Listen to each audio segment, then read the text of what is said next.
But you want to make sure you're only getting the root note in there. So do not hit all 6 strings when you do this. You only hit the 5. I only bar the first 3 on that.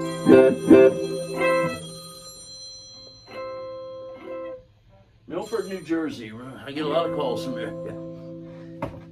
So C.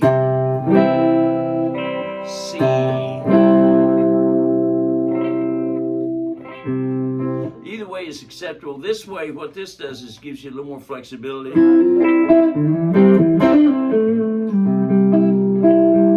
This gives you more flexibility to go like. I don't do that as much as I do this. So there's not a right or wrong on that, whichever way you prefer. But I would make sure you can do both. And then, so that's, see, they shared the same root note. C, C, C.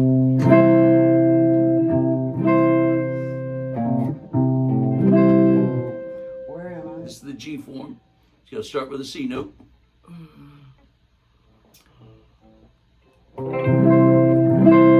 The E form also shares the 6th string. The D form uses the 4th string. So see, you really don't even have to put a bar on that. You can just Right string.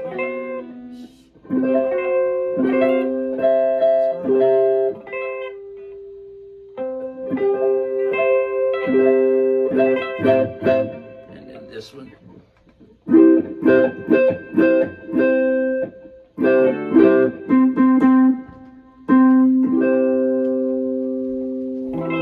No 6th string. Don't play that 6th string. I don't even push it down. I don't have to worry about the temptation. So you got C, C, C, C, C, C. C, C, that works on 2 chords. C, C is the 3rd finger, C is the 1st finger. C with the 3rd finger. C with the 1st finger. C with the 1st finger. C with the 3rd finger.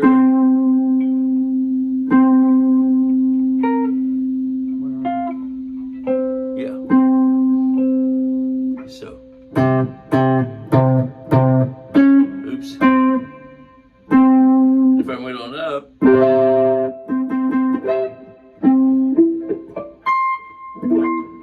That was a hard one to reach. Yeah. So, but it's just a continuous conveyor belt like that. So that's every C chord that you can play, but you can play bits and pieces of C chords. You can play C with the E in the bass. You can play C with G in the bass. You can play C with the G in the bass down here.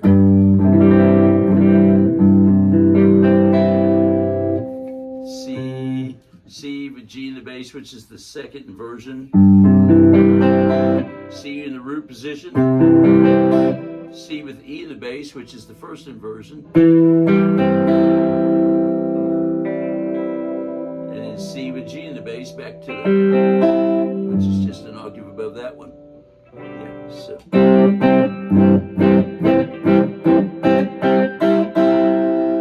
Same thing I can do here.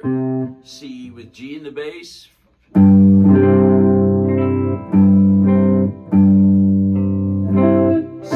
with C in the bass. C with G in the bass again. C with C in the bass again.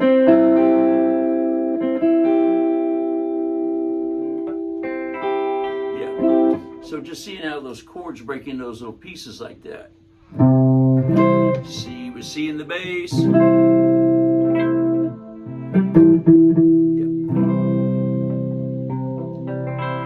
C with E in the bass. I just switched this 2 fingers out. Okay, so one thing you want to do when you're, especially when you're doing this kind of stuff, don't move anything until you know you need to. Because if you got this kind of hard to get to chord, and we're going to move a couple notes, and you do this, you're starting all over. Don't move anything you don't have to. We're going to move the second finger and put the third finger there just for ease. Now, I could have done it just lifting this finger, but I use this chord shape quite often. I've lifted the third finger and put it in place of the second finger. Now in the same place that the second finger was. Here. Yeah. But don't move anything else. So you moved your pinky. You moved your yeah.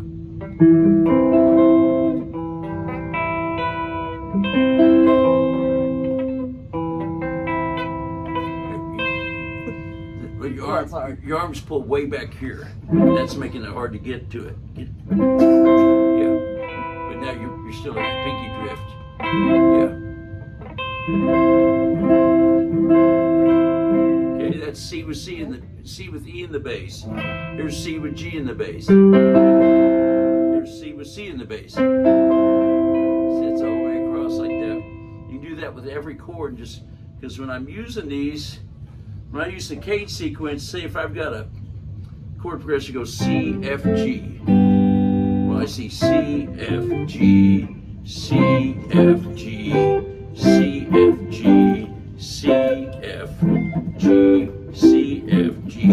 So when I'm playing through that, C,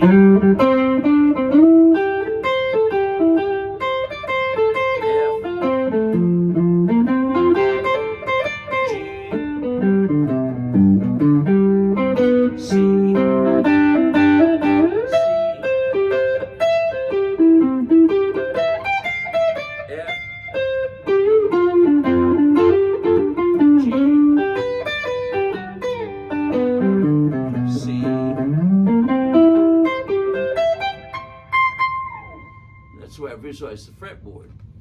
So if you say C country, I see those chords and I see all the scales that go with it. Okay. You say C blues, I see these chords. I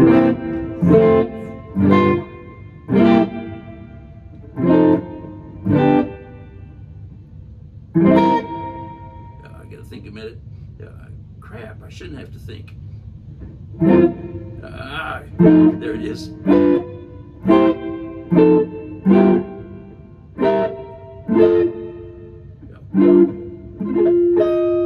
So I see that all in there, okay?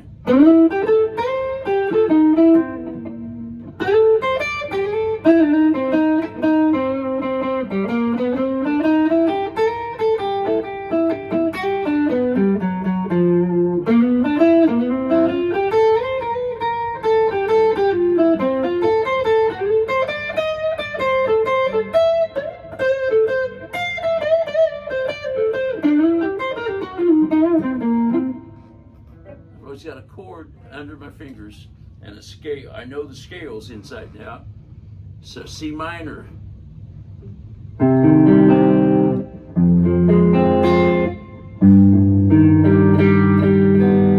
Oops. The open sucks on this. Then I got C minor, F minor. Let's see what should be here. G minor, C minor, F minor, G minor, C minor, F minor, G minor. Like that all the way up. So again, I can walk up through here.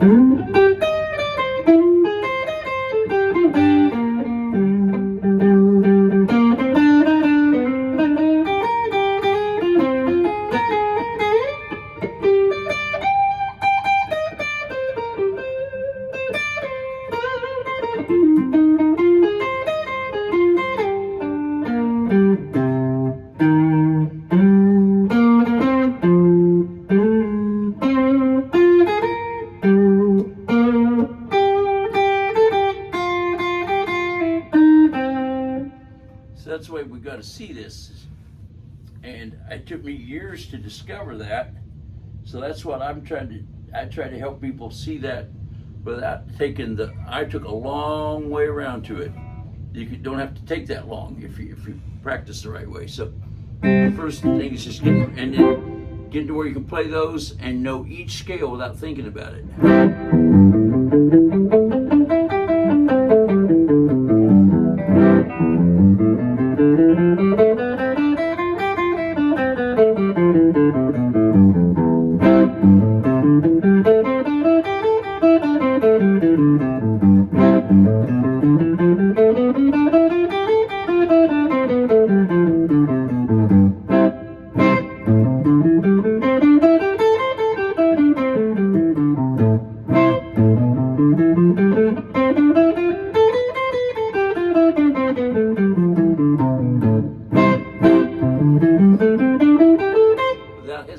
That's what you got to get to.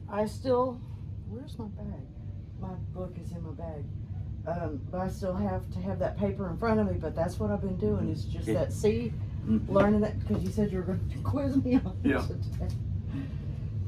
Well, but yeah, so it's...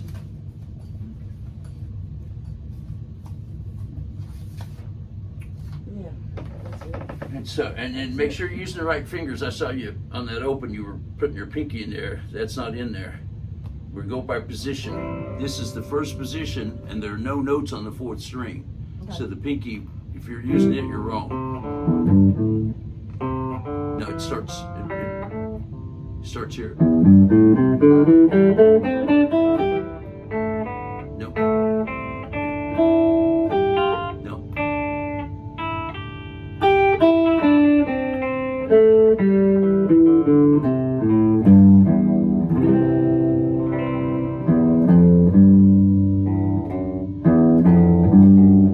No G sharp in the key of C, or no F sharp, I mean.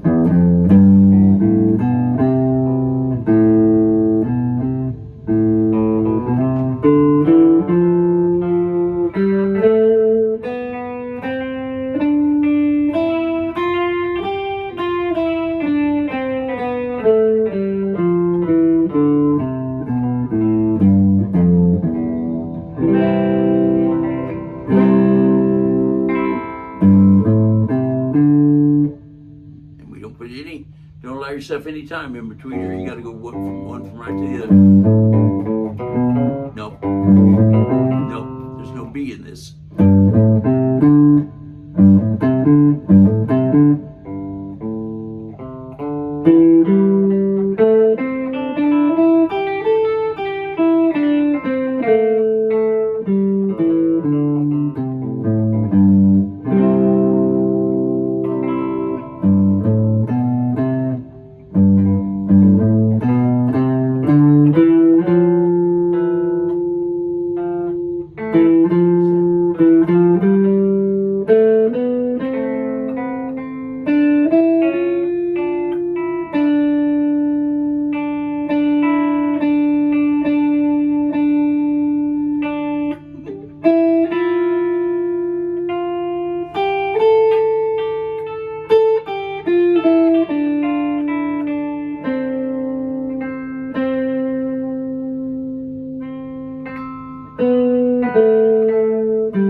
To get these so we can play them quickly enough that we hear that. If you screw it up over and over, then after a while you've lost the sound of that scale. So if you're playing this, you should hear that that's wrong. Yeah.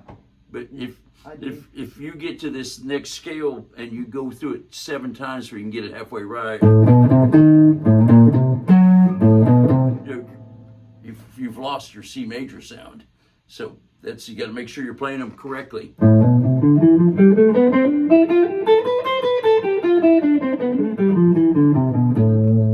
then the other thing is to just take that pause out of it, because that you get, it's like, let's see.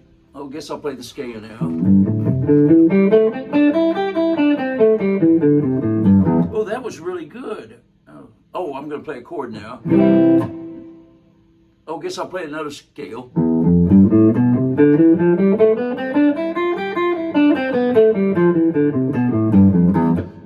what's on TV tonight? Oh, chord. So, no, I'm not saying you do this, but most people do. Stirring the chili. Yeah. So, Vacuuming. yeah. So that's, you want to take that out. It's like hot potato. Okay. I play that chord, I've got to get off of it, get right into that scale. I don't have to play it fast, I have to play it even and with, I'm sure, the notes. Now I'm through that, I play that chord again, and now I play that next scale. I don't put that time in there. Don't rush the scale. Don't practice it wrong, or don't practice it with bad time. Don't try to rush through it. Play it nice and slow and steady. 1 and 2, and their eighth notes. 3 and 1. 2 and 3 and 4 and 1 and 2 and 3 and 4 and 1. I may have left a 4 out there. So if you're watching back on this, you go, that he didn't count that right. 1 and 2 and 3 and 4 and 1 and 2 and 3 and 4 and 1 and 2, 3 and 4 and 1 and 2 and 3 and 4 and 1. I left a half step out somewhere, a half count. Now, when we're doing those finger exercises, we double the top note every time.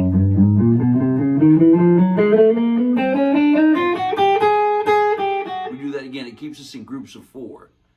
Okay. But we're doing the scales, we just hit that top note once. We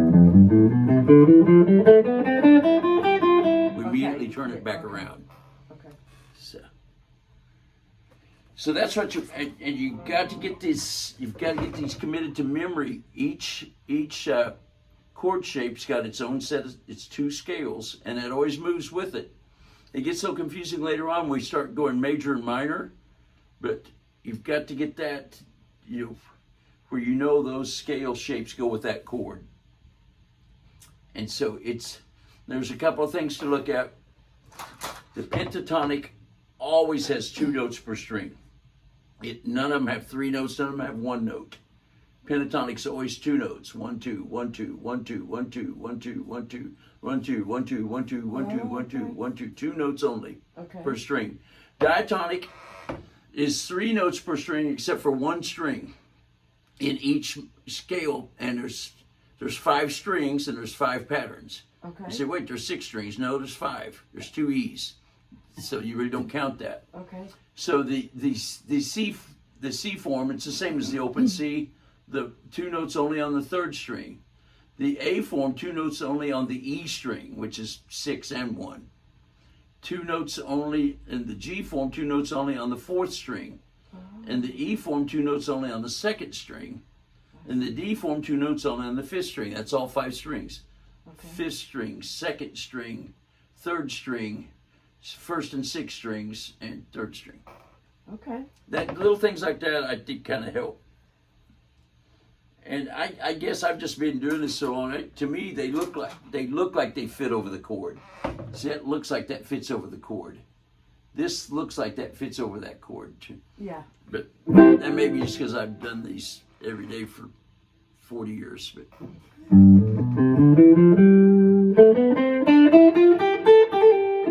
you ever get people that just get so wound up and frustrated that they just melt down and quit?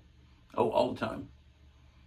And some people I had this one poor fella that, boy, he just could not get it. He couldn't. I gave him this real simple, he's wanting to play country lead. So I gave him this real simple thing where you just play, I had a progression, put C, F, and G, you played C, F, G, C,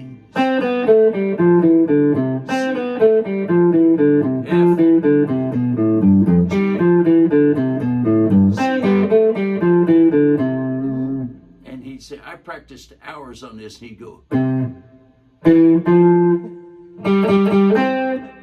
go, well, man, I said, if you practice hours on that, you're practicing wrong. If you put hours doing this, and you can't do it, then you're not practicing right. He finally kind of gave up, but it was, and then he wanted to play rhythm guitar at his church. Well, you know, those songs, those praise and worship songs, you know.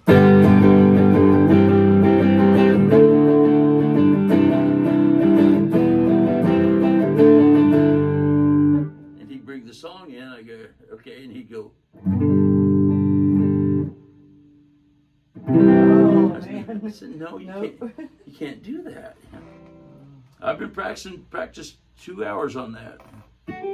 And I've never wanted to tell anybody to quit, but sometimes it's kind of like, you know, you're getting I don't know if it's an eye and hand coordination where some people, I've always told anybody can learn to play, at least enough to have a little bit of fun with it. Exactly. But I'm not sure if that's completely true. It's still a good motivational statement. Some people just have no interest. You know, they want to be something, but they don't want to do something. Yeah, the time. And that's, people are constantly just amazed how hard it is to do this. Right. Yeah, it's difficult to do it well. That's I tell people, when you see somebody sitting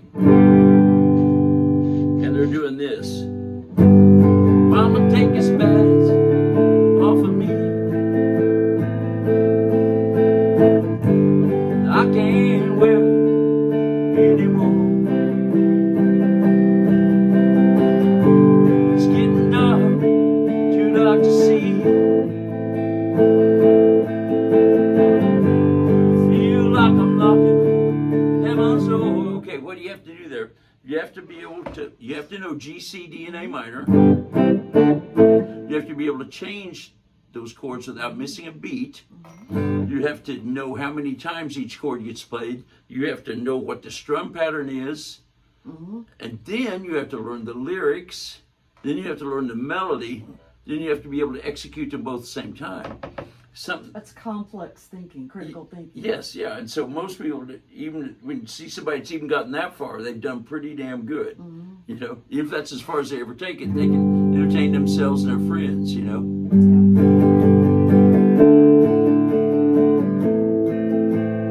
And that's kind of a dumbed down rhythm there. This is weird. It's off and it's on. That needs to be some attention. It's about to go out. Okay. See, turn mine all the way down. That top one? This one? Yeah. Turn it all the way down. Now bring it up just a little bit. You got a little bit more volume. You see, it gradually just gets louder and louder and louder. Yeah, there's no static. And this one goes off, on. See, that's the same volume there as it is there. It's not supposed to be. It should be. Let's see what your bridge one was.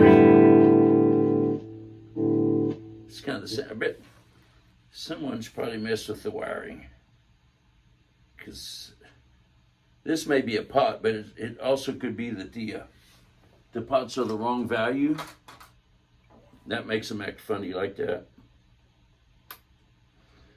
I don't remember if I took this part of I don't think there wasn't anything wrong. I checked, you know, the switches and volume. I just didn't check them super close. I just made sure it turned up and down. So I probably didn't even take this off.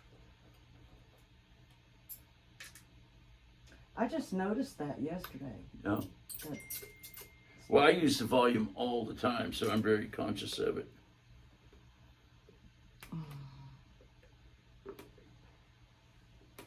I'm gonna stop this.